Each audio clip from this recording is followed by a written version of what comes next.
You know the old saying, practice makes perfect. Well, I've put together two more examples to illustrate the technique of finding probabilities for normally distributed variables.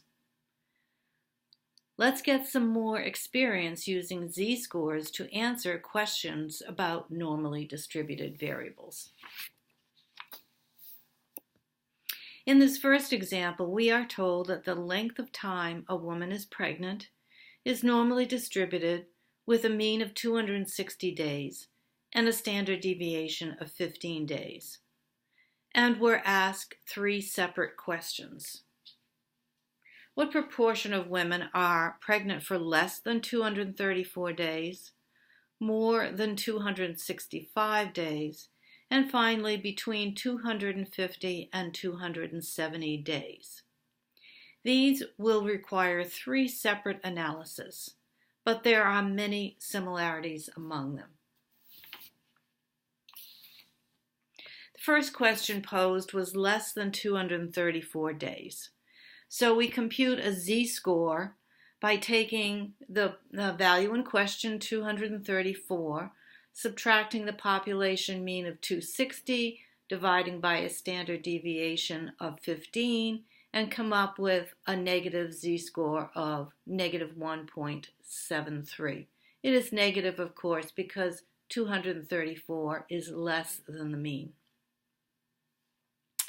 We go to the online calculator provided by StatCrunch, indicate that we want the area to be, that we want the z-score to be less than negative 1.73 because the problem asked us less than 234 days. And the calculator reports 0.0418. So we conclude, converting this to a percent, that 4.18% of pregnancies come to terms in less than 234 days. We next turn to the question of more than 265 days. So it's more of the same. We replace x by 265, substitute to the population mean and standard deviation, come up with a positive z-score of 0.33. So 265 days corresponds to a z-score of 0.33. We want more than 265 days, so we want the z-score greater than 0.33. The reported decimal area is 0.3701-ish. Conclude 37.1% of pregnancies take more than 265 days to come to term.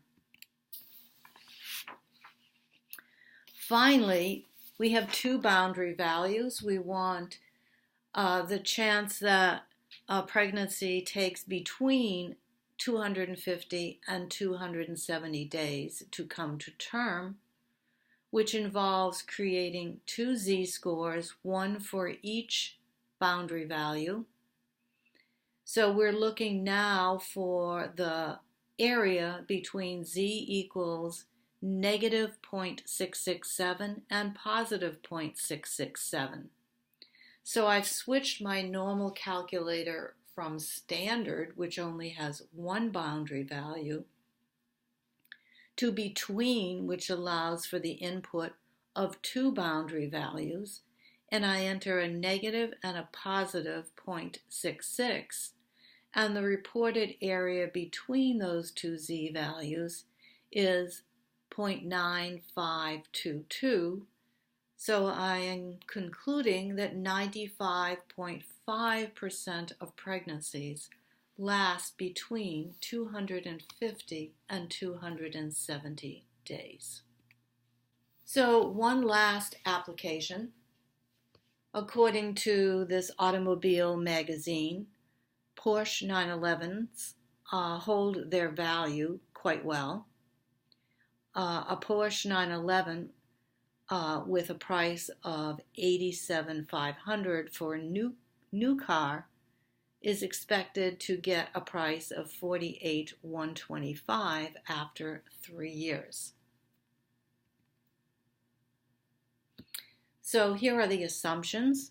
We're going to assume that the prices of 3-year-old Porsches have a normal distribution with a mean of 48,125 and a standard deviation of 1,600. What's the chance that if you randomly select a 3-year-old Porsche that it will sell between $46,000 and $49,000? So you know the drill. We've got to convert $46,000 and $49,000 into z-scores. So we replace X by $46,000 and $49,000 respectively. We substitute the population mean selling price for a 3-year-old Porsche and the standard deviation. So we have converted our selling price to z-scores. So we've converted the original question to what's the chance that z will be between negative 1.33 and 0.55. So I'll show you the screenshot, but the screenshot will reveal that the shaded area is 0.617. So there it is. There's our z values. And we have between selected. And there is our p-value, which is 0.6171. There's a 61.7% of 3-year-old Porsches will sell for between $46,000 and $49,000.